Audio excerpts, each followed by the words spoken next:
to be somebody who would just wallow in my past. So will constantly ask, why did this happen to me? What did I do to deserve this? Why did I go through this? Over and over and over. But we all know that quote that's like, you cannot sit and stare at your wounds forever, because you really can't. As validating as it is to be like, this made me to this and this happened because of this, and to just constantly dig deeper and deeper and deeper, kind of have to get to a point where you switch the lens on, why did I go through this? Why did this happen to me? What did I do to deserve this too? What did this teach me? What aspect of my personhood that I'm proud of did this particular event or events influence? Because no matter how dark, no matter how hurtful, no matter how horrible your past was, the only way to move forward freely without carrying the baggage of what happened is to form an alliance with your past. So switching that perspective, why did I go through this?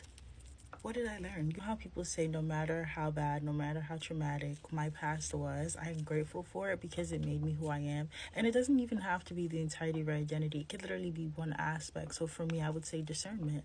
I literally have PTSD diagnosed and all, but I'm genuinely grateful for everything because it influenced even the parts of myself that I might not even notice. The discernment I have, the way I move, the way I think, all of that was shaped by these experiences. And if you just pull even just one, it wouldn't be the same. It's a bit more difficult to accept and to want to accept if you're not proud of who you are presently. Like if I'm like, damn, I'm a horrible person, I get into bad situations all the time, this, that, and the third, then it's not a good thing to be shaped by the past. If my past shaped me in this horrible way, both of those things work hand in hand. So if you're choosing to look at your past a little differently, like, okay, what has this taught me? Then you're eventually going to value yourself a bit more, because you're not looking at yourself as strictly a victim, but you're looking at yourself like a student. And then you're going to be like, okay, I learned this, I learned this, I learned this. Okay, wait, I'm not that bad. It doesn't even have to be you as a whole. It can be tiny little things, like even the way that you interact with people change because of this particular occurrence. And then when you grow to adopt it in the present, I feel like life literally just starts to flow. Because imagine in the present moment where you're like,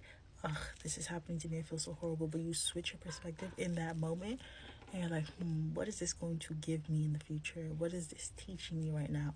Life literally just flows so smoothly because it shortens the gap of which you learn that lesson, because you're actively seeking that lesson. And more often than not, what you seek, you will find. So when things are happening and you're like, what can I learn from this? You are going to be a student of life permanently.